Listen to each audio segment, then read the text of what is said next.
patem nka osu soja for na duro kwesi ala kwada me nam ho soja for na duro su na so osu ni ashama de mutwe there be soja for no nko osu but we more dangerous so wonam we danger we extremely dangerous wonam na motor rider wamashisi tuntum asha space akato manim asese omo na ho tuntum omo sa ho tuntum atade tuntum bag bo machi timuto no so pu no mu twa ho cycle na enya hu right enti abofo no say e ba na abeto aso why baby a ne nam ne de man so mu a emza se bi wo de yenkomra yankofa abofo ho semra wo so mu twa no ho pu betu wadi mo tele ko o so mo to no to yen sa bi say o peja mo to se sa no mo wo mo dana wo mo ye mo to se sa no mo ye se no mo na ye se say o mo de si ho no mo peja che no mo akobi wadi mo to si wo say ya no wadi na ko no de mo to ni twa no ho sa da fe wo ja fu de ho na no ho so cha na so gbe ko to administrator wo be right yen ha abofo no mra as we say wa ayi ani o we say o start na mini ba bi o ku but owie no na de oye kotoko administrator obebre na be search nti eno elenke ense ba si wo su no wanti wow ya de se no na agina ho right yen ha abofo no okay edi ba afo chi a osume be so na go fast one etwa no se ya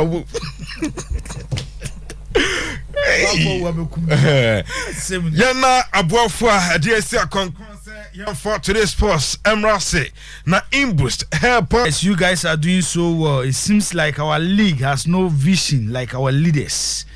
Ghana really have a long way to go. Swansea, Edifree, Accra, Medina, and a day Abba. One day and a Twaso.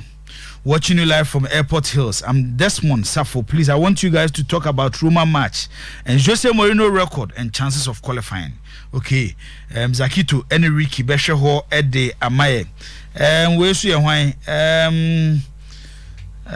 Sprinters Costa Down was flooded 3 days ago and no one has come to rescue us. Help us or Oyerepa TV. Right, moment download and near baby or na yetimi emwa omo. Bafo wa eda so ha Zakito ewa ha Zaka kwaba. Jibo mejoso. Bibi aboko de. O nyame adom. Enyoma ekoso kama. Nyame adom. Okay, nyoma ekoso kama. Nyoma ekoso kama. Very fine now. Sabra boy kama. O nyame adom. Anything complaining. Okay.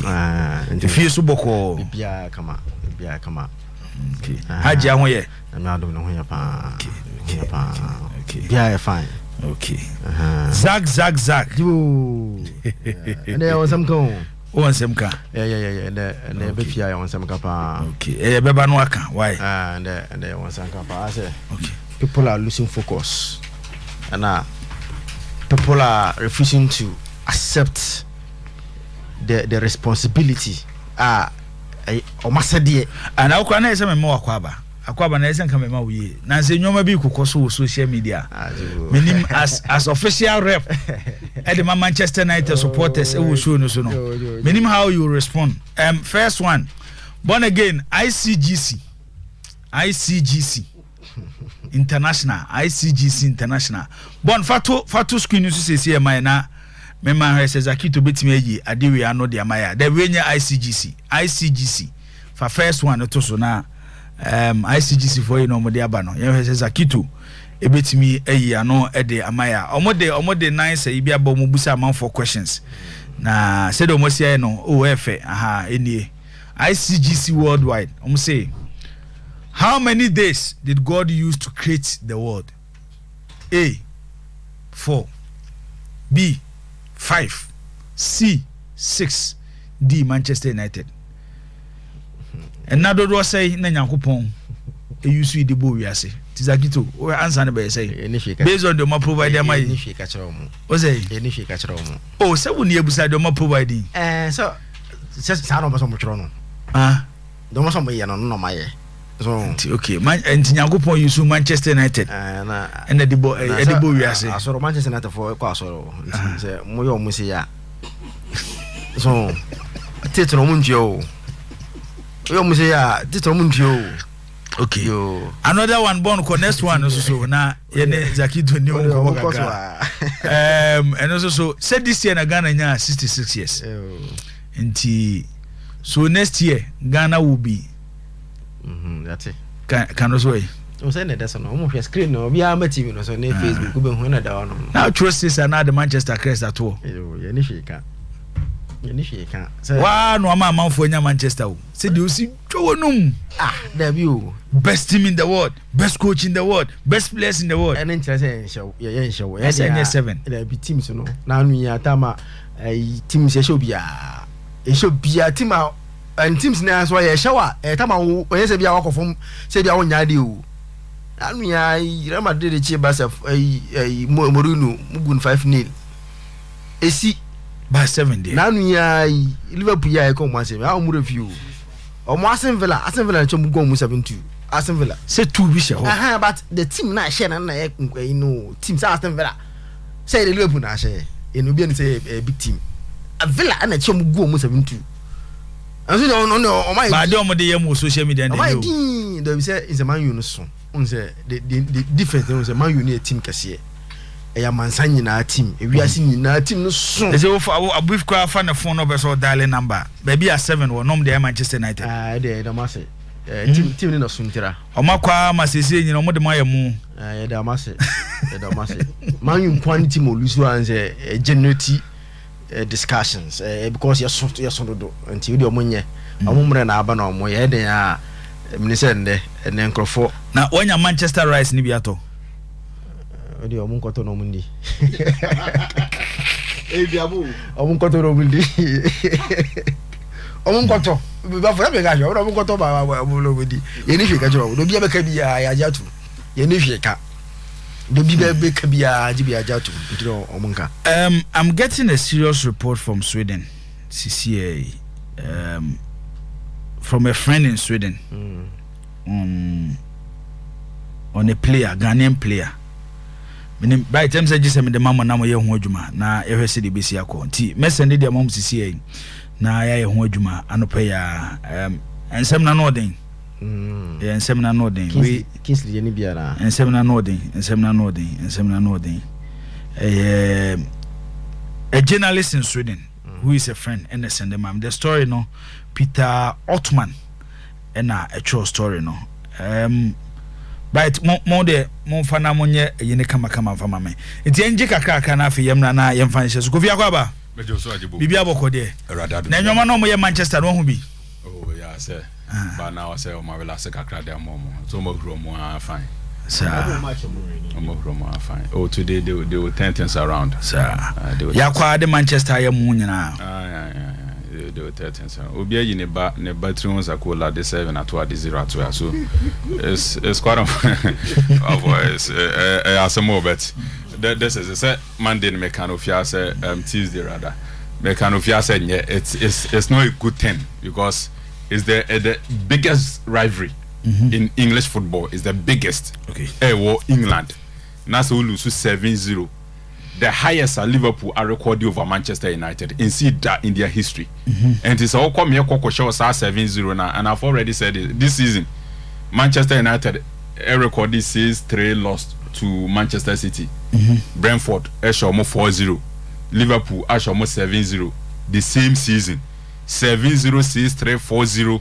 These are not score lines that you'll be proud of. And Manchester United, and I think said I'm can on Tuesday no coach ne Manchester supporters you know mun ya group bi kakra bia no mbofu he will learn a great deal from Sanoma na AC you know there no was all here very simple and me sure say going forward the Sanoma nyina no be so ball Anfield you have really planned for the game and no man koyi you have considered 2-3 goals Jibo what you do and say you close the game okay you don't open up too much because you are playing away game or Anfield and so consider 2-3 you don't still go toe to toe with them Sana they will add up especially when Mo Salamo I find more rhythm in the game and this is what happened but I think season the first season Ten Hag it's still his first season you get it so definitely he will learn a great deal now why much better in the Premier League go me fa we mfam say translation na ba ye mo de aka ho ye so na ye teacher ni wa ha so uye twi wo school uye twi gakra uye twi gakra okay nti we me de call ayi ana o de aba Odi abatwi mama me. Why? In October, information came that the player from Helsingborg was suspected of rape. Bosomi October nim. Ene ekoba say yenyantie say Abranti bi obo Helsingborg, is that the team? Yeah.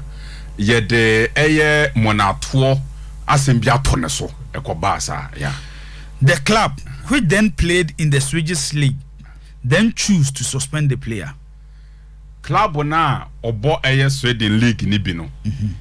Nessa player no ebo de masa team no. Omu decide say omo ye nso ombe ne say player no ombe twena sensen. So omo ma no enye trainer na so omo bo omo twene sensen. On November 7, the player was requested to be detained on the probable grounds suspected of rape and has been in custody until the trial.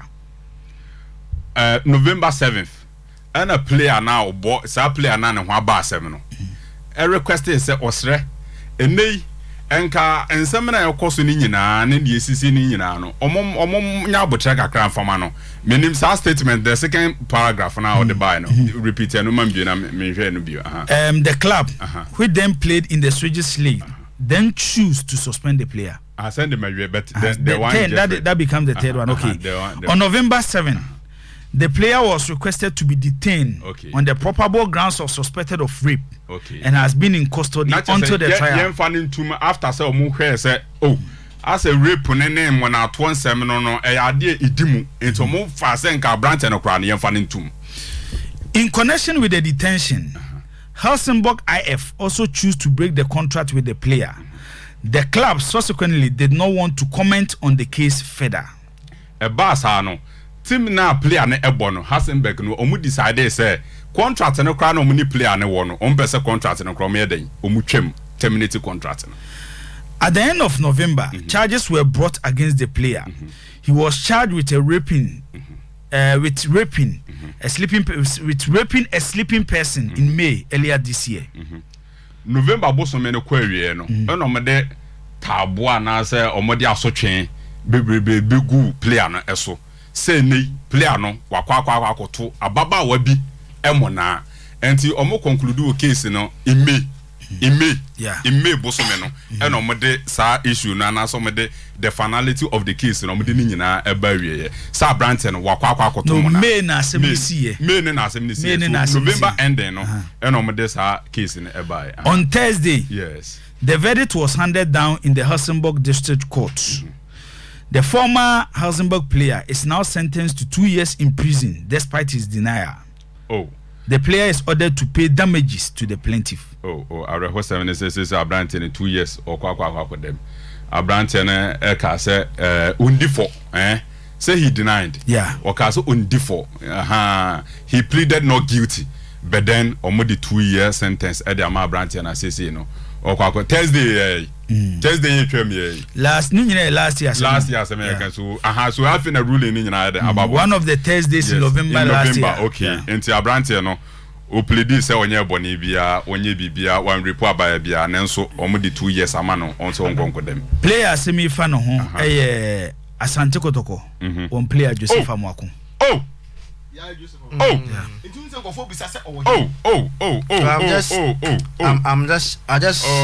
went to my last season. The last time, very sad. The last time he sat on the bench. Edema Helsingborg, 9th October 2022. And on the 9th of October 2022, Isaac Abako tra bench Edema Helsingborg. Joseph Amako. Omone AIK. Since then, on the bench after AIK against Verberg, Knockupon, Digger Force, Ebayina, one to bench after the league ended. No catch quite. Report here, journalist Nidia from Sweden, HSA, player Joseph Amako. You are sentencing it to 2 years in prison. Producers Munia Chimae na Yanhe said and some no. Yes, Joseph Amako. Semo. Sa cases we na say Hakimi Asharaf for there no pendio. Yeah. Investigation koso gidi. I mean I am not footballers on. But some loan so and the last year now. Yeah, but issue needs to be before the end of the loan. So it was also even in October, club need decided say they will cancel his contract. Is Kotoko aware of this? And I'm see producers in the chief. Definitely, may I sure say they will be aware. Should be aware. May I sure say they will be aware. On sometimes what the clubs do is say set things to protect the image of the club. Omo mabon team boom, and for mabon team. Yes, but they must be aware. They can't say the loan, duration, aso, and he was expected to have reverted back to Kotoko or Hasenbeck. I feel I want make permanent. All this has not happened. Kotoko has been mute over the time, probably because of the legal processes now or go through. But yeah, the verdict is out. Then Kotoko will have to speak to it. Report and I'm say on be say Kotoko kra tonedi. Of course, yes. And no person bekano. This is a reporter Yenyan and Nano player from Sweden. Ne we need a hint on Ababa one and a yes, and so you're white and also you're black and also you be sound. See the way as I deal with corner, yana a hammy power jibo. Yen guys in a mokwa. Na minim say abrabo mu nsem so dia because one no more tutu kwanu so di nkoma they will give you a different perspective to why amafo ye ba hwa abrofo no one way or the other na no makwa akoye bibibi sa and once again Radenfa Christian Adu crime say the for you know say Christian Adu and wife omutina court na say based on this report no na amafo nsem mo ka say Asante Kotoko management aton Joseph Amakon di no na say there is a issue a more than yaton obi edi. Until that report was not true. Sir, the only year, I'm sure people were just either assuming or speculating or just alleging because there no be our fact to back all those things. I won't cancel someone to be so abranya no kre. No, you see, I agree with that, but I'm personally on the side of those who were asking questions. Say na player no him because now you say in long period, so what has happened next? Until the abbey, and I think this one clears the air, and I said the minds of everybody to know. Say, okay, apparently there was a problem. Kotoko wanted to protect the player. Maybe Hasenbeck themselves also wanted to protect the player. Because even the club are no Obomo in Sweden. And for release be a mabonti. Sometimes such issues, it can even be say be more appeal. Omufu say the assembly city no. It's woman a time kaka. No. Once the legal process is you have to allow. Now it behoves on Kotoko to also speak to it because say time national duration of Nilo national more or less only Hasenbeck ni bibia ebi. Enti Ebanesa na his or revert back to Kotoko. Therefore he said Kotoko player now. Sana me magin chere me. And if that is the case, then I say what will happen next? Now say we something tells me say club ona Kasani decided say ombe open case now mahwe Sibia no man CBT. It seems me who baby as a club on try to even protect the player. No, it doesn't look like. Me anajibo me pacho me who baby Hasenbeck for no try say ebi cry player no can is there anything we can do to protect the player? Say protection and say they won't come out easily with news na ekoso so to them say said them penny for kan yensem nyina na yeka and to save the image of the club no yen twena process ni nyina anya dai enwie the process ni wia then the club will take a decision so ebia finally yemra bonte meka ho asem na asem yemra bonte meka ho asem unyi ni say yem players na omokọ ho no eni yentu omofo jibo hwade o enyanya me a kwambo sukunti his career nearly ended. Ni career nyina ne the football talent urade dia chena kwambo sukunte yehu no kra no 2 seasons as just a season obebo de ma Asante Kotoko in the Confederation Cup we saw the qualities of Kwame Bonsukunte. The same thing rape case or no baby issues and I think the same Sweden and the same Sweden hona Sweden hoya na abrantin so akọ football no yebo no players no mo skapa o players no mo skapa Kinsley Safo nenso ono so na issue enti play we no obekọ ebia $10,000 bi ede be ma no abawa bi beba be ben no sa $10,000 nti oba be de no ba be hihye na ode ho kan ne was rape and eventually they open investigation no word for Send an American earlier on. Christian Adu I didn't find a crazy. But for about 2 years, Christian Adu and wife I a quarter sab. Omoko quarter sab. Omo da sujina quarter. And a Christian Adu free mono. He got married to a white. Eti yen place Romoko Irokobo bono. Omo fan to ma adwum say. Sika kakra na eba no jibo $10,000 no Ghana ha na did $10,000 de call work up say you. Dollars na nya easy so benya dollars o. Eti a place no kwani etu amaka $20,000, $30,000 they should understand say there are a lot of ladies they will get close to them, try to get their attention, seduce them. The very moment I be mistake no de wo ko. And you have a family here to keep. Now we start question be say oba no ye white and as a black. And I'm kubusa my friend no journalist no. And I say white lady. White lady. Jibo. Just even on so many occasions omo hu say won Joseph Amwakonam. And I say wada. Yeah. Then is wada. Girl is wada now. And Joseph Amwakonam to share so. No. And yet there ne dia no. Say mra na be be wi asembafo oyire mpo oyire ko be no ka jo say jan no anya ya no we win the ope bafo win the ope win the oba lady no ope we definitely there will be an amount of money obeka say ope compensation bibi say Joseph Amwakone na entara agene ne camp na ne managers no betime resistance kana they can even get him out of but Ernest kana so what me just have bail out amount of money no konkutu ampo and to obey them yanya kaka kunti edem for so many months and to meaning why yen once again place will leave the shores of Ghana omo be ko mo start so mu nya dollars ya na brofo ma edo mo abesi so mo no mo so afire no mo ko prison ade no mo yasa Jack mamenye kaka yanya kaka na yento aso it's sad the young guy, you know, the career is there.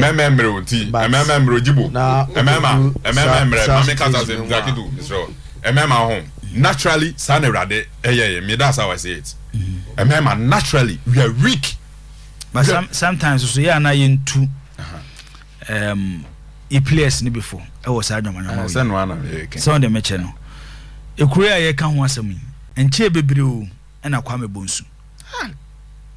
Obia onim konte bia last time I catch Kofi Ricky say ne ball no be ball no kotoko no konte onim bo chance a o so mo say no ogoda president mo say no hwe kwame bonsu ayi ba for me hu kwame bonsu se ka se talent pass play our talent tam ma but omo no ko dey na asem we na kwame bonsu career omo no ko nearly ended yes Arsenal for manage pa yeah make a tata man manage say issue ni Arsenal as a football club not a single release on that not a single release. One thing that they don't joke with is their brand enti sanya man no on fa no there be the omunye some mistake no kwada because the time for mum be won say what if tomorrow amuka na adani am no kra say they supported actor enye super papa so United Greenwood quickly what they did up to now mpona say omadop all the ties against Greenwood no still now almost boy an interest because as almost show you internal investigations to be sure say either adena ampa ebia ya drop charges no but nim nti adop charges no aboche de Ricky oyere kura da no abeso okisi do no yes o usiki ne kwa say kura okroma say say kroma ba say asmate oyere kura da no tie dabi samra no parliament dey no organ ho ye obet masem ye mane wo mu nhempo me ira da go kisi na me busiki ne consent yes me siki ne consent okay ne tane say you may not seek but okay say no ka so on pejaya no wejaya dabi ese bibia woni nipa dasani bia be no asase so no tie bafo bibia woni nipa bafo bibia woni obia be wa asase so no make sure say mumienu mate ase ona wo be just ko ho ye ho a yam so make sure say yeso ate ase o nka sika ya di mo ma ya ate ase o nka sika ya di mo ya ate ase da could we na dey sad but I think it's a very young very talented player and let's hope say ebia you know because I know say even content ku time PFG mun nya ne bebe mu boa no enti minim some yaga some nyawe but I'm sure say now yes our discussion we no mo nyawe on beti and process be on beti me film abo ne bia no they will do it Sweden no you know one boy is just telling me say one thing that man no deliberately target the black guys players child over there they almost shut the power target the black guys over there eti there be we are help me say no journalist can say they been seeing them but say dia omunimum yeah so girl no dia no normal match on so I didn't so happen wo Joseph Amwakwa apartment o until just a matter no ko dey so if one no eni ya ko dey so e tell say it is a match that on no but you see they will take advantage of side no yeah evidence be no there's no video there's no it is the girls word against word boy say me yeah but just because obana cause why enti why no there's no a pictorial or video evidence be but again I can't go dey one no correct ni yakopa na show so it's okay no our boys should be very careful I think say too sad okay kofi yanyi kakra bi wa manone na afi yemra na yemhwe efie ensem no messages bibre wa ha need akon asante kotoko supporter kese or say I'm really sad Amwako didn't listen to me and most management members. He started this attitude here. Oh. And even had issues with Ghana. Okay. Need akon be agree no nya sa messages we na need akon say bueno look at me say when he was at Kotoko there are a lot of reports that baby I need akon man nko say ho na okoyi there be some men yanya gaga ba for member why ni so why ye be fie proper na ya ba behwe eye won sem a pese wo de atu edwan gofi ye hwe enu Champions League 2 games e ko so Bayern Munich ehye eye PSG Paris Saint-Germain 2-0 ewo Allianz Stadium na Allianz Arena eno ewo Munich Bayern qualify on 3-0 aggregate na fe AC Milan ekobo 0-0 ewo the Spurs Stadium Milan qualify on 1-0 aggregate on the area the quarter finals of the UEFA Champions League na fe Europa Cup ne Conference League games are so Manchester United and Real Betis AS Roma airborne against Real Sociedad ne other games the next 5 minutes baby a person for Biano especially games kesimi no ekoso enra no ensem bebre so ofie ai ba be kan wasem ba fo wa eso wasem bi opeso kantie ba ye be ba fo wa so nsem opeso de etudwa no. All right, Jibo, because of time tie nyane kakra bi see enra me kan ofie say na me ho kwan a Paris Saint-Germain be fa so mbekwa koyi Bayern Munich for a frame in building a football team. I believe say PSG for projects to win the Champions League with these stars, it should come to an end after every game, I believe Lionel Messi, any Neymar should be made to move on. Omun just have 2 players in a coin. Fine young talents are. Omuye hungry for success. Emeka Mbappe home. Mbappe should be placed at the center of PSG4 projects on person no. Now modern football no modern football na yes no. Extremely difficult to say ne one Bayern Munich ebobobo. This is it, Ijibo. And I mean PSG4 lineup and I was very much happy. And it was evident in the first half no boy and the performance no de no because coach came with 3-man method. Vetenha Abrante friend is Marco Verratti and a Fabian Rue. Was the first game no boy one but 3-man method because of Neymar. He decided to play a 2-man method and we did Neymar count as the 3rd methoder. So Neymar is supposed to play more as a central methoder, a player that receives the ball and drive the team through the middle. Neymar to me anya say adwuma na amfa momo. And to mo second game na Neymar anya part of the team no. Coach ni decided say Sadia or best at Abrante friend say Fabian Rue alongside Verratti and then Abrante your friend say everything her. It was okay for them. But the game is about high pressing football and me show movement Bayern Munich decided game against Paris Saint-Germain. But again, my on the screen, the first goal Bayern Munich share. I mean, Bayern, Eba with air 3 central midfielders. The work rate of these 3 midfielders, the acceleration, the agency, Modibo Bono, Ano Den, Joshua Kimmich, Leon Goretzka, and our branch of friends Jamal Musiala. Jibo so first our 3-man midfield here. Our branch of friends Kimmich, no, he just stand in front of the back 4, protecting the back line, and he's a good passer of the ball. Often Leon Goretzka and Jumana Goretzka in the game and say he was supposed to keep close eye on Lionel Messi. Lionel Messi bia na Leon Goretzka jina ho. As a midfielder born or born and Shadanya Febebe. On Bonnie Efe, Onya Kevin De Bruyne, Onya Luka Modric, and Onya Toni Kroos. Leon Goretzka is not a stylish midfielder, a workaholic midfielder who passes very well. At the end, he kept close eye on Lionel Messi. Then a branch friend said Jamal Musiala will give them the drive. And Enrano Oshe game niya.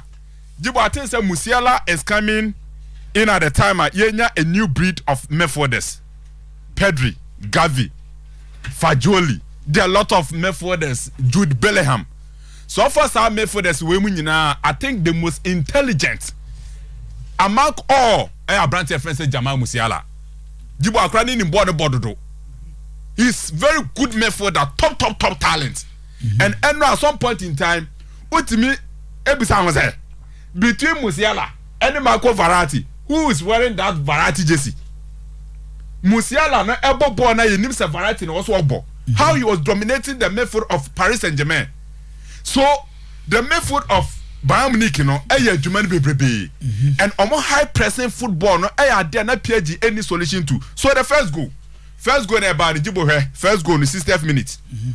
High pressing, more press on ball no in a very key area, 60th minute. And it's also almost pass the ball to Marco Verratti. Verratti edge ball in the position of Marco Verratti, not Thomas Muller close no. Muller any Leon Goretzka any close Marco Verratti in that particular position. Omoje ball na no mpiandema Eric promoting. So the first goal that they scored, what they check screen as well. It's as a result of press them high. Force Marco Verratti to make a mistake. In that position, the very moment he makes a mistake, Bayern Munich goal. The second goal, 88th minute, born again, so and also, sir, it was this same Marco Verratti who lost the ball to Joshua Kimmich. Oje Bonado or the man Juan Cancelo. A quick pass to Leroy Sané and Serge Gnabry. Bayern Munich as a second goal. Okay. So they came to press them very high, especially in the second half, take absolute control over the game, and in the process they score 2 goals. Baby say, and a modern football na yebono. You cannot have 3 players or only do a attacker or one press. Mbajwata say. And I'm saying, Enra after the exit, the project Paris Saint-Germain with Neymar, Mbappe, Lionel Messi should come to an end. I was saying you sell 2 players in the free team. I was say Jan name Aquine. Near Jan Messi no okay, Messi no mulusu game no. What as a player? And then we lose. What as a player, Messi as a player. They say the first one achieve. He has won 4 Champions League titles. He has won the Copa America. He has won the World Cup. Waje Ballon d'Or no. Waje 7 times. BBS football ajibia. And today, if at the age of 35 years, because I know I'm a sure DB, where you 2 runs na where you nyina no. Leon Goretzka and the best top here no. The normal or the typical line of Messi no. Jibo oto no kra winya no. Were very quick. Oto na unya no. But in the sharpness and in the quick nyina swat today. Okay. So bibia ka kire say PSG intimate line up with Messi, Neymar, Mbappe. One the better take, one the better press, one the best sacrifice ama hwan. And everyone so share Bayern Munich team na. They don't have the superstars in a PSG one no. Chupo Moti, son of PSG, and a PSG for Jan Quine. Me Patrata say, this Kingsley Coman. Who's on to say former PSG player? Only paper promise. Only paper promise. Paper promise. Yeah, all right. Okay. I'll say it's okay. Ricky should go to the Milan game. Okay. But I realized something, Enra, and I'm saying I did about quiet in a course, but sly crowd about an anno pain. I say good morning, striker. I don't know if you notice this PSG team they foul. Look at the bench of Bayern and that of PSG. Check the subs both teams were making. Bayern bringing in Sadio Mane, Leroy Sané, Cancelo, and Serge Gnabry. PSG bringing in Ekitike and Joan Bernat. Look at the difference in quality. So if the first 11 does not work for PSG, now Sir, they have the mistake. No, mine is they have concentrated so much on the force. They have paid so much concentration to the force of Paris Saint-Germain. And send an American, you what they share, what the Thomas Rekis Lukuman, how press as a forward, how accelerate, she Chupo Motin, she Leroy Sané, she Sadio Mane. South forwards today, Omani Edomo Bobono. You don't have to get 3 forwards, Omani liability upfront in terms of pressing. That's how you always struggle. Eti enra mekanifia say let me hu why messages also call London no enra no ye call London na bona give me highlights na kakra we say ye discussions ni preview game no mekanofia say adwuma bi wo ho a wo say team e friend say AC Milan say Milan team ye say adwuma na about 50% of the job is done enra coach ne call no and or call with a 3-back system. The tactical formation now they call is something that you have to applaud Coach Francis Stefano Pioli. And me, and then see, and I'm more starting. You be say, oh, coaching, I'm say Pioli no. More than a sedaka. More also more than a sedaka. That be Milan support. So change system. You no change. Oh, that be he's a coach who varies tactics. Solo, you never share 5. Oh, now we no man for the injury. Adai.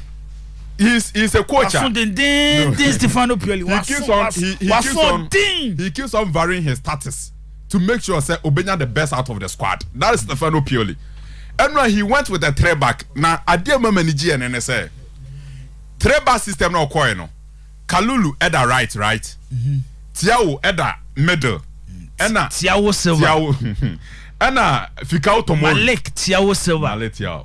Enna Fikao Tomori at the left side. So what for Tottenham was pay team now? The channel of the creative chances. The channel of Dejan Kulusevski. Kulusevski operated from the right side of Tottenham Hotspur for attack. Sa right side ono ehona Tio Hernandez da ehona Fikao Tomori da. Anyway game no Fikao Tomori na man of the match. Fikao Tomori adwuma no also oye NNSA together with Hernandez, Tio Hernandez. Yeah. They will have to stop Abrante Francis Kulusevski. So most stop Kulusevski ya. China na Tottenham Hotspur for the creative chances no. Market about 50% of it. And yesterday they did that to perfection. So Kulusevski was completely out of the game. When Milan for open the Champions League spirit over the Tottenham Stadium.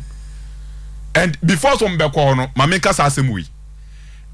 Grounds are the famous Italian team. I friends say Juventus. Ako pevu we ne my Italian teams. Almost Tottenham Stadium ni we. But just okay there. Okay. Yeah, okay. Okay pa. Okay, so Tottenham be bo 2-2. Na say no mo ko born Wembley am go show mo. Ah, cry star na Tottenham for here. Wembley. And na e bo 2-2 ne kwa ne ko show mu 2-1. And you be gate. So yesterday, after they closed the channel, now Kulusevski the big Juventus be a gate no. I say ya kwa stop wo mo. Ye kwa show mu 2-1 ho. Mba cho atase. So that gives Italians that opportunity. Say, Monko, you can do it. And yesterday, I think for greater part of the game, Milan stopped Tottenham Hotspur from creating chances. You don't see movement. Spurs creating big opportunities on betting their goals. Okay. So share second half on the biggest chance for Munya and I say Mike was that 94th minute okay Hurricane header no.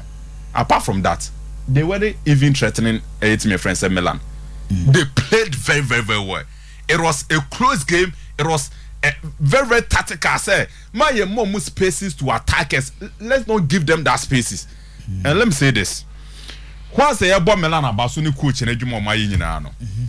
Coach your friend Antonio Conte, no, he's too disappointing. Antonio Conte is too disappointing as a manager. The modern football now you cannot be too conservative. Say, we'll start a game. Now you always parade players at the back. The channel already created chance. Only one particular channel. whether Tobas and Ashe teams no more perform no. Okay. For Bayern Munich, for Manchester City, for Arsenal today, and all for Arsenal, if I create chances, left, right, center. Odegaard party through the middle, Saka from the right, Martinelli from the left. They create chances from all fronts for Manchester City, for Liverpool when they are in their prime.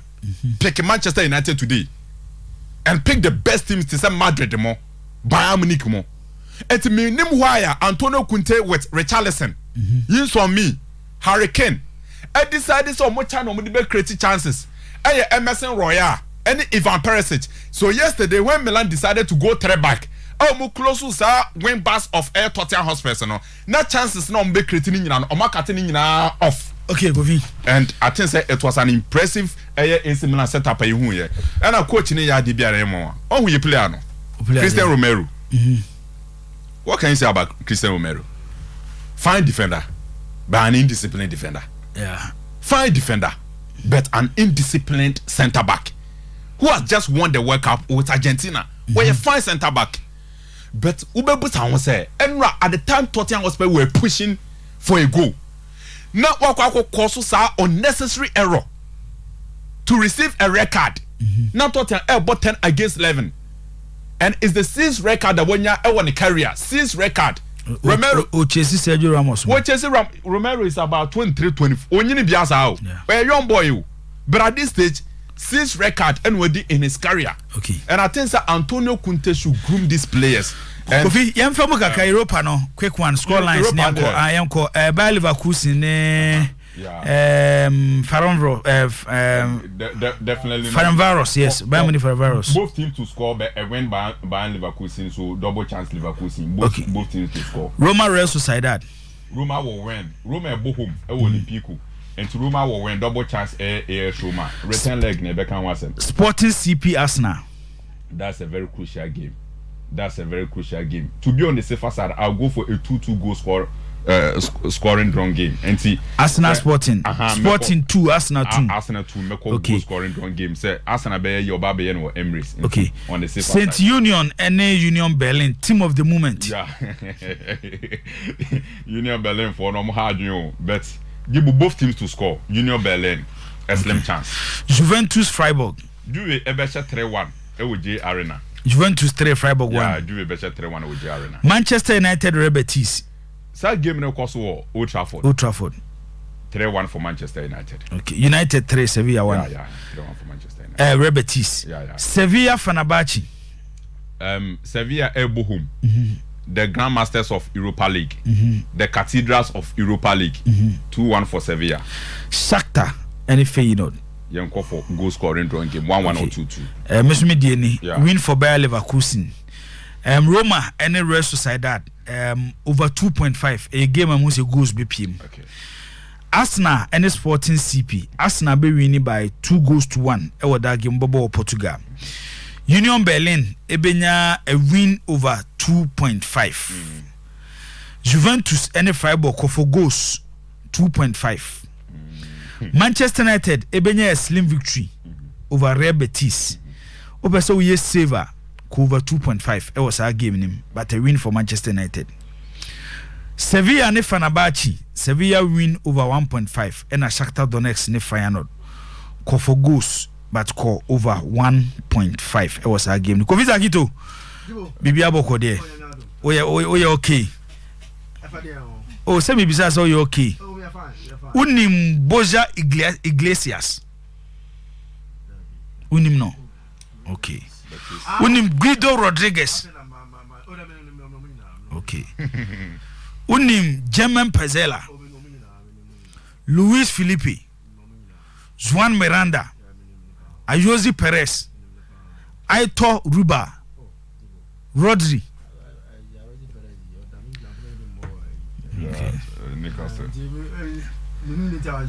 Okay. I watch but some catch I watch against Real Madrid. And I'm say they are good side.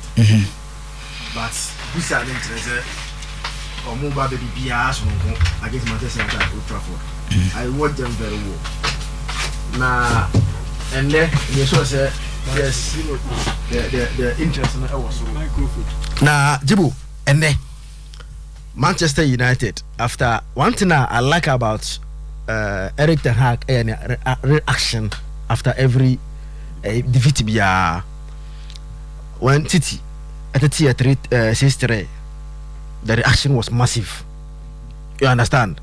After Brentford then I share 4 Liverpool 2-1 no.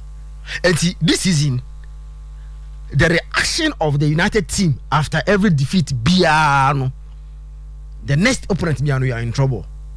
And Real Betis, as good as they are, I'm sure say no, they have this thing to stand Manchester United at Old Trafford. Real Betis, one thing that United for the past years, the Spanish teams, admittedly, are Manchester United. But also recent times where United have done justice to a lot of Spanish teams. Yes, at Old Trafford. What is the last team to win at Old Trafford? A Spanish team. No, roster that. I'm sure United 1-0 in the Europa League first game. No. Since then, no team has survived at Old Trafford. Just Betis. Yes, that boy Rodri, for example, very good guy on a ball more. In he plays higher on in FIFA. No, what you ball now on the ball, very skillful. The pass is very good. Against the kind of team United today on Thursday. LT, they have a very good team. They play very well. But me sure say the reaction, that defeat against Liverpool, the reaction are very massive. And I also think say I've learned a lot of ideas here.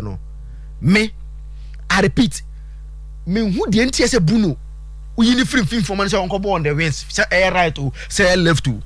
So back against Barcelona at Old Trafford, Badi, Bono boy in because of Bruno Obo on the right side, Bruno and Trake. But in the second half, time Anthony Bayern, who Badi because Anthony will run with him. But Bruno will not do that. And as Uber Bruno on the right, you are limiting United chance of creating chances. Usha against Liverpool, Wegos, about 3 times. Onya ball a position Bruno will locate Bruno Rashford. About pass, but Wegos no abone. And I think these are all you are obviously idea for Liverpool defeating them and the Real Betis Jibo win the United will win. And the Amafe a Champions as Europa League no bono results no share nye win nye away go and be him. So after away go and him tama every time open. It's a first now. Oh boy, who so obesha go. But now you don't fear obesha go because also kwasha enye ibia opportunity to qualify. You know, imagine obesha no doesn't matter now. Okay. But if Utimi said it's in a more say. Oh, baby 2 or more goals. 2 or more goals. Yeah, United will win. Number pass 7 no. Oh, and me pass 7 no, but about 2 or more goals. ICGC for any be win. United will win and baby as a difficult game. I don't know so. Yes, Ebia the first leg. They will be Sporting because Sporting in European football at home in their last 9 games, they lose 5 at home. Even Champions, they free me. Arsenal back on they free me home games, no. Yeah. Against Frankfurt and Marseille. But we also are we at the pa. Eti Arsenal call Portugal. Portugal first. But the first leg, no. And the back baby at power because Sporting guys, you know. Champions League, we need 2 away games on more draw back. So, it's a chance at least on the road they are good side. Okay. It's just a percent easy more. It means they have to get results in Portugal. Okay. It's Jibo, but Arsenal also no in group stage no team na no ya do. Arsenal kwa we no. It's a PSV. That no more qualify we. They don't qualify we. Oh no more. So PSV go mu 2-0. It's game. All right, Zach. Me da say. Oguso awutie today's sports. Ayo 100.7. O share on Oyerepa TV. Saso na wutie Oyerepa 100.7 Facebook Oyerepa Radio and Oyerepa Sports. Ye be fie na afensem e wo fie no ye de egu.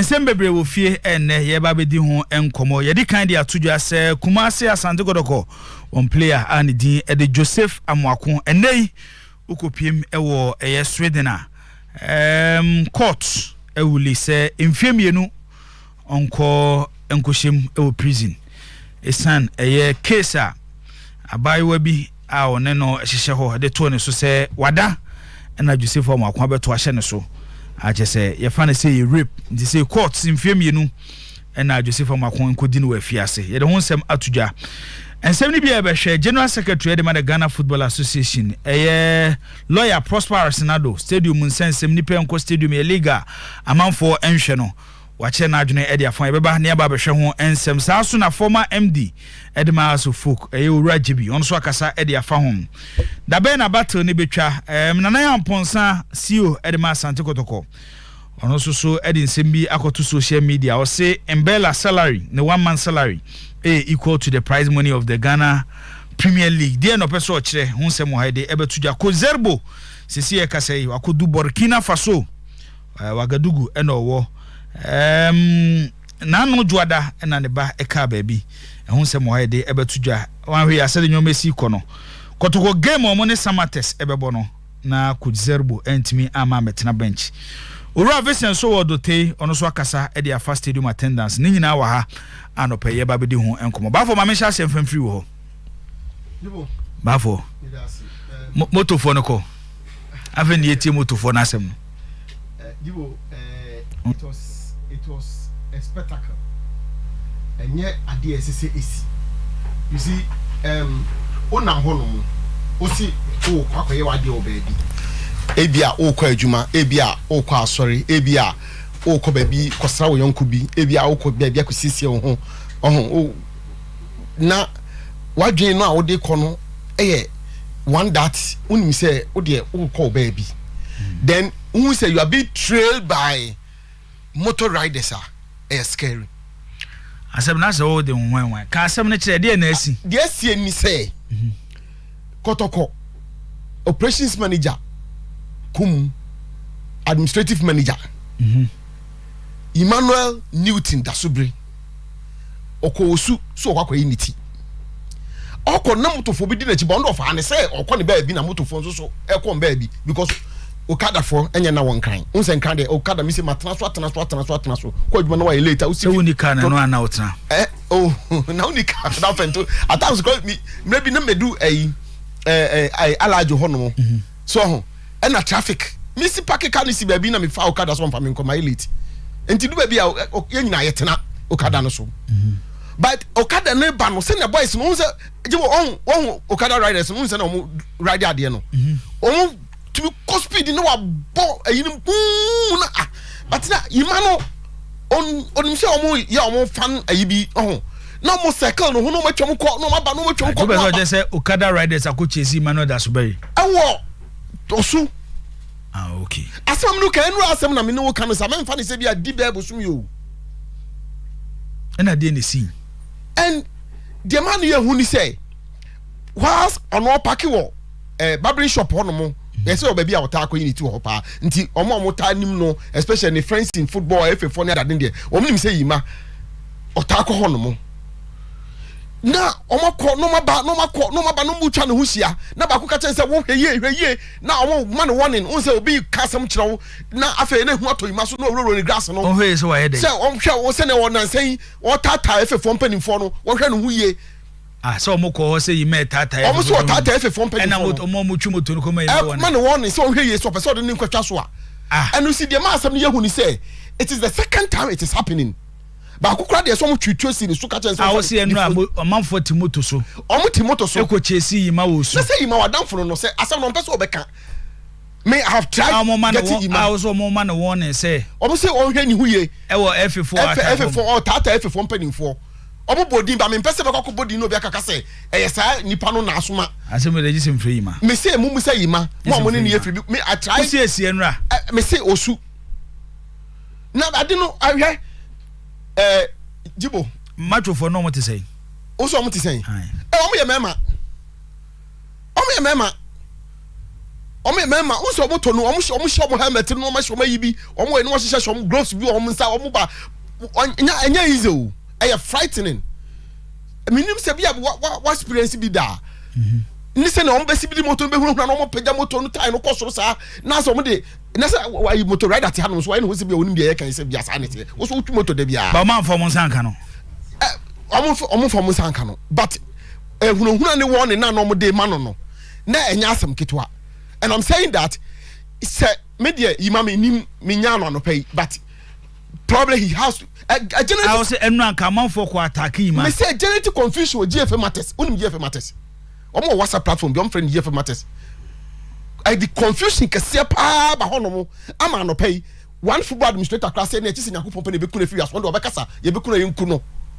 I'm telling you adia edi back. Yenyina no yepese yepe football yepese yepe solution to the declining attendance of our games. Say obia shen why anope ye ba ye producers am headline about Prosper. You read it ni year Kofi Munamo ye teacher for yana boy kakra. Me try say me Prosper seem to be changing his position from the position of various na clubs no. Yes, now, and I'm happy to read from him. And I said to read, say, Okasa say, Prosper is a friend. Sunday, I'm just studying my bonkomo. He seems to be changing his position. Any other positions are other FA members not taking because some of us your position is a collective challenge, and therefore we need a collective effort to solve it. Say the Koguba for so yentimi solve that. Utie honorable Vincent so do tell asema work that somebody must show leadership. That somebody must show leadership. For me, it is the FA that must lead the course to change that trend, you know. And it's so big, at least but where you want to threaten the life of the person. I mean, Yima is known in our football circles. Work at the FA, now working for Kotoko. Work with Kafune Home Kranibani Ade. A lot of knowledge. Sebia se no kan mpo na anya woda anya to this level masa in asiana I am sorry so hwan onkofo mi koku no tutwini ya na ye hu sa onkofo no enti obi sa de we ya it has to be taken serious. Me, that is my concern, and that is why I wonder why Ima has not reported to the police. I wonder why Ima, maybe he thought obi ehuntino or manako dadi na nkoye issue by obi betre ton life as from police. Now why is he not reporting to the police? May try say menya by the to confirm your story. May try say menya Ima. Say Ima no da sobre Newton nyasa na yefre no. Yeah. Say enno wan kosu. No kosu no motor for anchese no and woman warning no. And I'm saying that this must not happen in our game.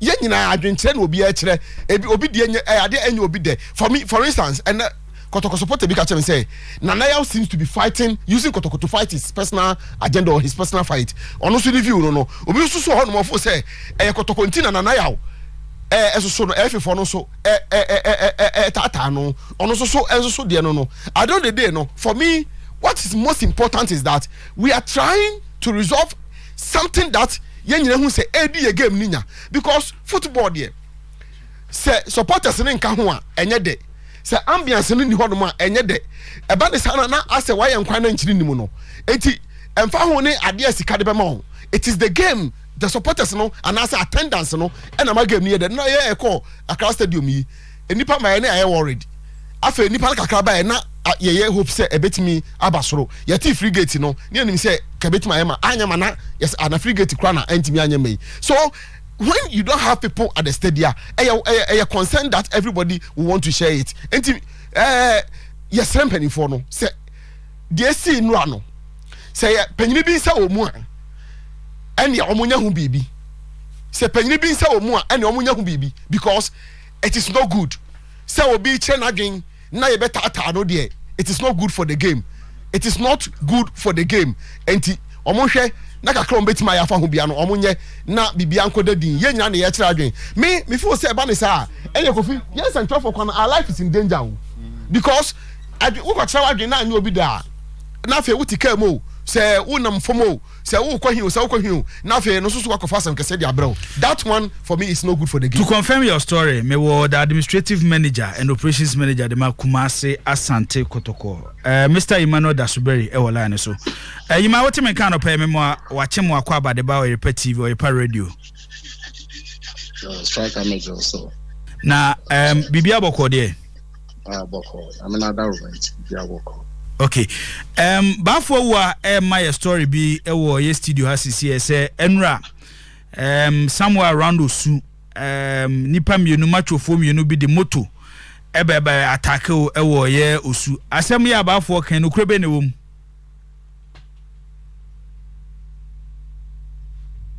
Hello. Hello, what's your name? Me ba chome you betin start baby am bisa kwa baby a sha se free na. Me say enra me say me community so. And you know let's scaffold is here. As you say I'm no can say I think my name is lawyer I will be here say it's my report case number police and association. Okay. Next say no question amount for try so mobile attack you. Yeah. Nti say o lawyer ho amutu ho anamon. Bacha. Okay.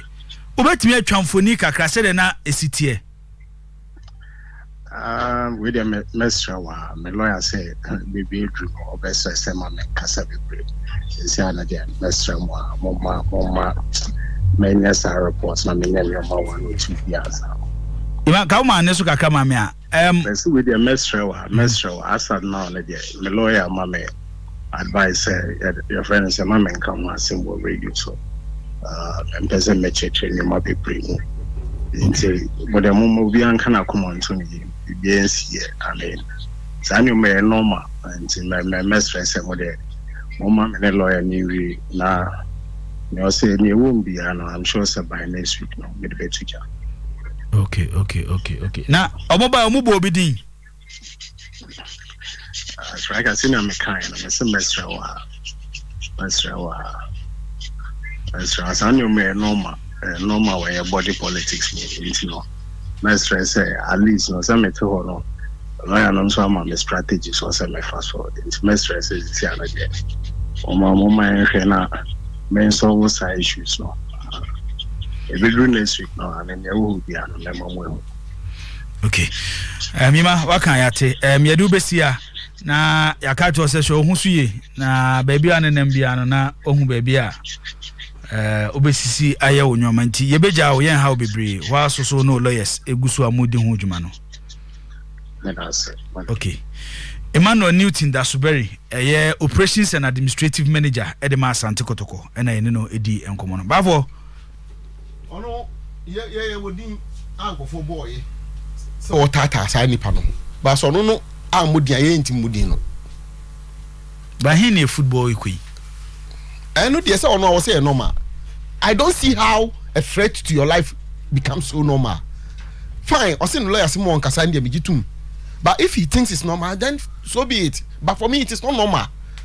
So when I'm home, who call Juma, who call Fie, who call Asori, who call wherever, then people will be training you with motorbikes and Kromha, your records of your motorbike training Kofua. I don't know, it doesn't end well.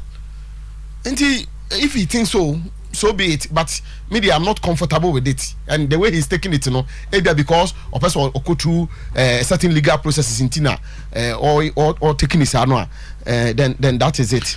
For last one, and I'm in Coco. Me pay football equity. Is it where you? Me pay lawyer Prosper Harrison Adu post channel now. Yentie Prosper voice no. I'm saying no be boa wasem na wokano. The general secretary at the Ghana Football Association Stadium Musensem no. Ono so edina no atum dientia enipa enhwe ye league ni sisi. To myself, me, DFA president, I think it is not only correct. Yeah, to me, a long interview. There will be just a portion. It gives a wrong impression. We are set there for Kumasi and Accra. Attendance is declining. So we accept the fact. We also accept the fact that the work to be done, and yet only the clubs and yet only the FA responsibility. That accomplishment, no say, we've never said that. Road to play. and we continue to play. If the FA does not have any role, and the FA will not promote any match. Open creative are mostly people share. It's from the FA. Referee don't referee creative. Open match creative. It's from the FA. The FA promotes the matches. The teams to promote. It's a collaborative effort. But the teams, each stadium and each team may be on one. They know the supporters better than the FA. That is not even an argument point. The FA cannot know as of football supporters than that of football. So the FA will do its part. The club too will do its part. The circle of Koye meeting, and after Koye meeting, so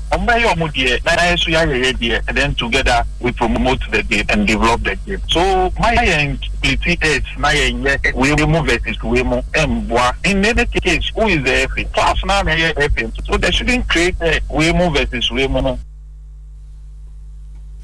GF General Secretary lawyer Prosper Harrison Ado ne de eno no bafo kakra bi na me nkoko say me di kakra no me pe ne new posture yi because now it appears say omo gitum say a collective effort say ye nyina yenya enna me kan wa ha the FA has their own, the clubs do, and then the other population also so must here some small research be ebia eba no timer say me here munyina mu input I will come to you so that we understand the idea no say the city any ebia normal ebetima to remedy the situation. But you see baby a chire madwen kakra nie say omugitum say clubs no know their supporters anyhow to bring them there and $1 million no na omuti say no come the kwede my actual but say we General Secretary recently the FA president can no ma omoye close to the FA can no or share different view or say omumi enu nyina adwuma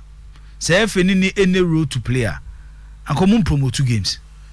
You see omo enti omo ade na omo ye na omo so friend say omo promotion na omo ye no is it that one that is costing the $1 million? We are far from the $1 million.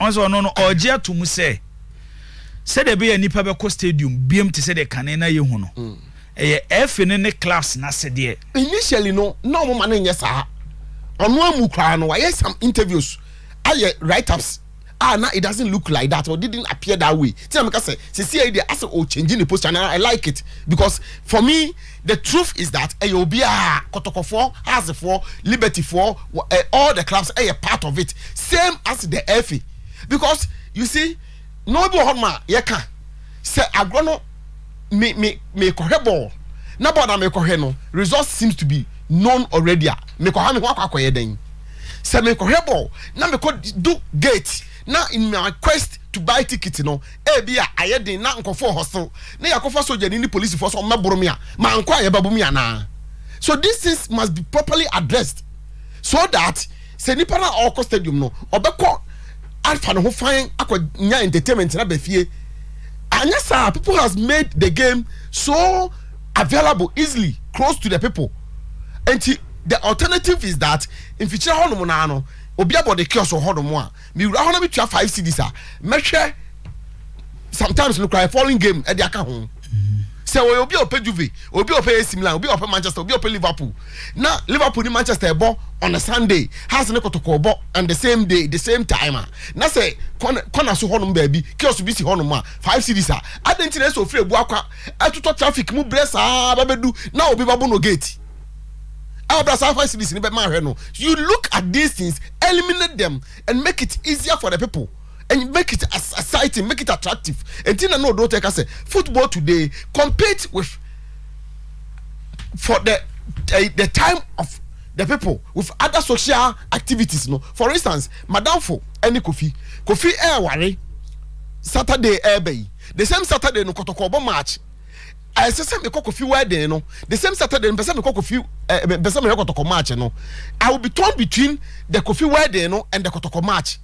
These days say me Kofi wedding no na TV bo hol me nya hwa and me choose to mako Madam for wedding no Kotoko has lost one person and if it happens to about 50 people 100 people just quantify it. These are some of the things that you can watch them until the attraction was sure and the people or best skip even the wedding of his own brother and attend the match. Okay Zach Brian Kofi Sumra.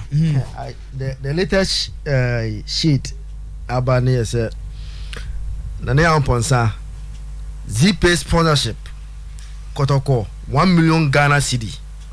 GFA sponsorship to Kotoko 500,000 Ghana cedi. On a got you on Facebook and Twitter. Go there right now. And Access Bank sponsorship Kotoko 250,000 euros.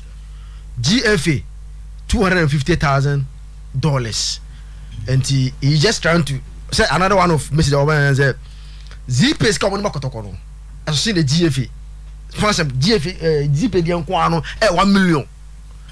GFA the 500,000.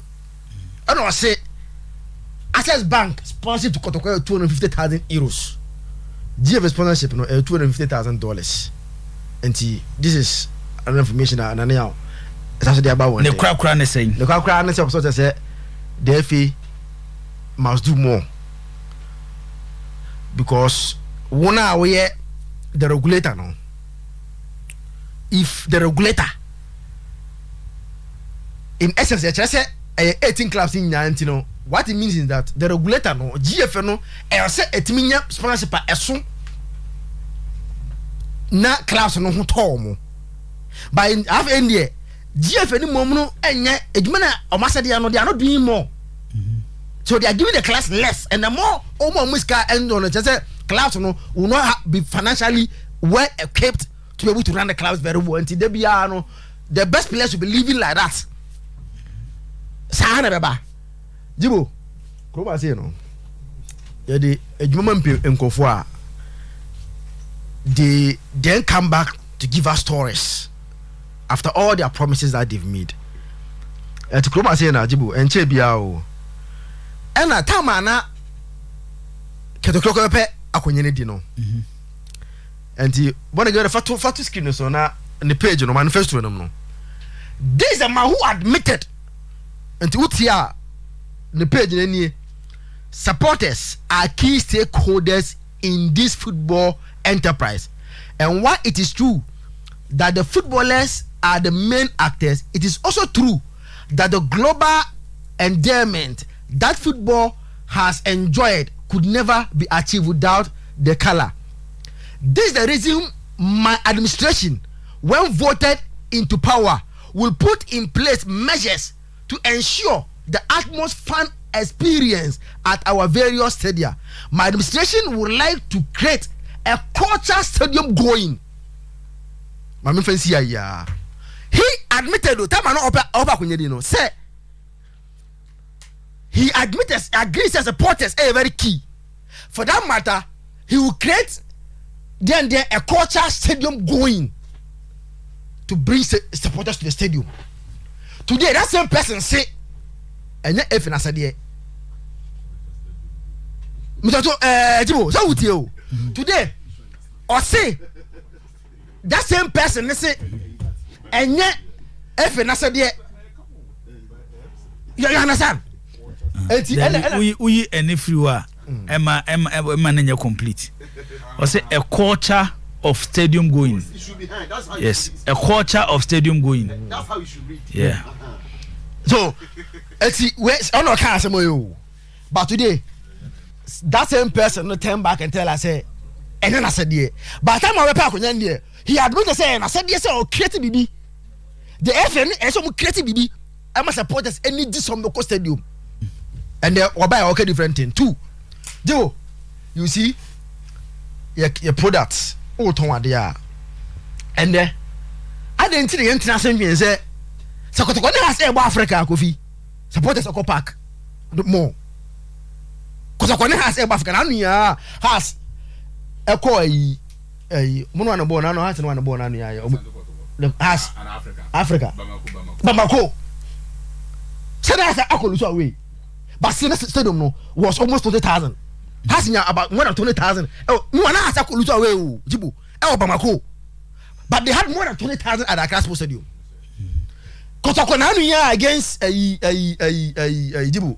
Kadiogo. We saw the attendance. Kromasi. Let's say the sanctity and the integrity of the club competition. No. Kromadi supporters to say a high level of competitions. And level no and integrity. Level of competitions. Yes, for league is nowhere near CAF club organized competitions. Yes, and it's nowhere near. But nankasa competition also no. And can integrity ah. The sanctity and integrity of that CAF competition also for man ko bi anko. Say ko kwa Kadiogo no when you say CAF e be chinchin nsem. Ama Kadiogo ahye onko. Onko no ni say referee e ba be chinchin nsem onko. Onko because when you say that at that level there is a level playing ground there. So they will go and access that product. But on him say one me kwa as the besi again e ka security asem and na manager bi ka security asem no security e wan ase de e no ko to kwase de because so aka nkumas e NSA e security be se de o aka nkumas se de na ye abide NSA eti jibo ye ka sikasema who creates the west and I remember me say who me Paul back and forth now. Say sports writers. Yes, PSG will go and buy Messi. You buy Neymar and buy what? I'm going to say PSG got on Neymar, not on Mbappe, not on one we are often also go to back so. They will create that environment, you know. I don't know. The French Football Federation, no. I'm just saying, PSG and Kobono potato pitch so. But in our situation, because they can find a way to go and get Mukwala. They will go and spend huge no matter way and they to yeah. What is our players no? Should go and play in that domain and that broken pitches. They will come and tell us when you was said here. Asem simple. It is said here you mampanyini. O mampanyini ni enhwe Ghana baby ah. But so the nyoma papa egu akwan mu a. O the nyoma papa egu akwan mu a o man ni That's what the regulator. That is what the regulator a key stakeholder in bringing the regulator. They say the Ghana ha man forcing because nyoma nkoye. And it's from the top. From the top. But what you say nyoma ya? It's what we are regulator now we GFL. When oba make sure say things will be done well. But the person not taking no. Say now I say they've released their guys on social media also release and they are backing very hard. They've released them instead of to take notes of in some clubs maybe rather no release the guys to go and be insulting the same club that they say Ajuma to me Mr. Ajuma Ajumera on the management sometime a general manager Oman fanyo mapapa enwu akwema bibia nu etena beka enko ba bia last one anu ya kids ko angel e wa kra no kacho mo se se de kotoko ne house mana se ebo omanpanyi na na akufo do din ne ebo Dr. Baomia din e wo Ghana the next person je bobo ndi e yo no ketokoroku keteka yo o se ye de house e no kotoko mana ye bo omanpanyi akufo do din a ne ebo Dr. Baomia din a the whole Ghana, the next person everybody need ayo no keto kroku. Eti jibo say when you go to house nko ahun. You be the third most powerful person in Ghana. And after the Ghana ni na asa wonsa. Kofi where logical reasoning. Yes. Jibo where logical reasoning. What's here to go to house nko amawa. You be the third most powerful person in Ghana. After the you go to house the amo. You the Ghana football ni na asa wonsem. Okay. You should be the most powerful person in Ghana here. What is happening to our football? Coach Chris Hutton and the winning squad for AFCON qualifier against Angola. Kofi Meba also. Lawrence Atizigi, Abdulmanaf Nuruddin, and Joseph Wallacott. Goalkeepers. Defenders. Tarek Lamte, Dennis Odoy, Gideon Mensah, Patrick Pozo, Daniel Amate, Joseph Edu, Mohamed Salisu, and Alexander Jiku. Midfielders. Thomas Partey, Majid Ashmeru. Finally, Abdul Saleh Samed, Edmond Ado. Wingers Jordan Ayew, Osman Bukari, Joseph Pentel, Kamal Din Sulemana, Ransford Yeboah. Omuna ye wingers no forwards no. Mohamed Kudus, Andre Ayew, Kamal Sowa, Inaki Williams, and Antoine Semenyo. First leg Thursday 23rd of March. Baba Yara Sports in our return leg no 27th of March Luanda. AFCON qualifiers. Koviriki. Well, Jibu, I think everybody may better about senior discuss Chris Hutton. Na squad no the banana ya hwem kakra. See, in the first place, minim the level of attack call Mr. Emmanuel Dasubere, so meaning the level of attack, but I don't know why he would describe it as normal. There's no level of attack when he pass, especially if it's because of the opinion different from what other people might think. Meaning why people would have to attack him and assault him, and for him to also come out to describe it as a normal. You know, we are talking about your life here. Somebody attacking your life to the point of taking your life. What's a normal? Meaning, once again, if it is because of the opinion, it differ from what other people think. And when you big say or name you man into a quack attacking, you must say what you are doing as or no being a drink. Near attack when you're normal. And this is a how. Because we all have different opinions in one way or the other. You know, when we see me, Jimana Kasan yesterday when I started my discussion, the first statement that I made, and then I said, one and I person, or more tasks and also social media handles, they've not given us solutions. Yeah. And my first statement was, they are all not being leaders. They are not coming out with but the fact is that many man now joining just say you must come and attack me. And you ma won F1 in Yadria. Say ye obin a tibe be na one Yadria. That doesn't mean that the persons who attack you and take your life. It's minimum why I won't normalize no. What is normal about this Jibu? Now we are media see the fourth realm of the state, right? And to say Chere know so be near Yadria, maybe go fetch and bomb as I know be the boom dream. I dare see when he it's normal. Minimum why you might would describe this as normal. BBC what the BBC what the to countryman songo. Yes. That was the Kotokoni dream selves in and saying Nyamena G songo. Just because you saw attack the FA president. Acquire to the extent say Songo, who is a management member of Kotoko, is he intimate and protecting the security. To born a man maybe. See, Yima, what the only stance I'm not arguing and they say also there are some of our lawyers or more church, normal filing, normal fine. That one is fine. So you don't want to give details, right? It is fine. But to say a normal some my children and answer my baby will be attacking so will be comedian. How does this become normal? Yima don't agree with you. Somebody is trying to take your life. What's a normal? Once again, a radical Christian, Christian free the whole state on my money, the whole state, doomed to assume to it. And to say Christian, 2 free miles are normal. And then they are normal about this. If something happens to Emmanuel Dasubere today, Kwatokobet me a child that come out for about 1 month from participating in anything. Or say normal. It is not normal. And if somebody is behind this, now because of sa opinion or best say our different opinion to what other people's hold. Mr. Nobody should attack him. That cannot be normal because Mr. You normalizes hard now.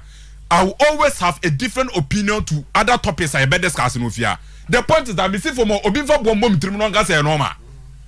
So you must somebody should protect him. In time, but your debut somebody should protect Emmanuel Dasubere. Say be between you must see here. All of us will go and more. All of Ibesu about 1 month, 6 months. Here more boys and will not participate in any other sporting activity. Tenye normal sir. Then again, my memory na me fancy. Nyambo china. You must me make discuss. Me kwa kwa hivi mu. And then normal. You must depends on our ganza. But I Salif Ibrahim manager. Di Maria manager. Asiedu manager Chiao na me ten be about Salifu Ibrahim. Ma fa we mfam asembia esi eboa. Esi eboa ma me sisi ma me presle duchumo oti atasema so.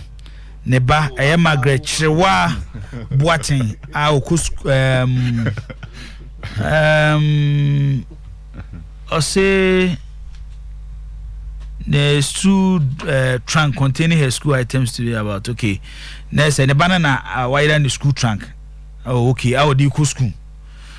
se be anope be 5:30 car na wo sofu line ne ba na Tepa Senior High School se Tepa for so there ho no form car enti o ye driver ni na wahu trunk bi a mesro nyeska na wom obi oku school na nyoma na wom a odi ku school enti we frɛ 0551911278 0551911278 and also the boy repair FM ha na police station bi eben obi ano yebema ma me presle duchumu a ne ba Margaret Chirewa Boaten ensa aka trunk gobi kakra me mam bobo so Dennis Cross understands when you're part of House of Full contingent na ebekwa akuba against ebebiani already our point out adusowa out Gideon Santen so enyan recover and these 4 players nya likely some be part of House of Full squad na omode kwa akuba against ebebiani nyambo china no be touch it down nyambo china be kumasa na omabetwam ko na ne mete ne se ne omode to hase no nyambo a yeba be discuss okulu and like this will be season dem across of Fuku okay mbazo ata say the assistant coach David Okulo depending on results obenya may so say irrespective of the outcome it seems it's a confirmed decision by House of Fuku penny for say Okulu and for more in season ntijibo nyame adom na se yeba ne ato ebo ase ne ya discuss ni nyina especially you be for topic by topic and sema enra jebi ene ye kan ofia say okay the acting general manager ne on House of Folk a party ways no wo UK no nti enra menene di nkomo kakra late in the evening no ye di nkomo akra nti ye beto ebo ase ne ya fa no topic by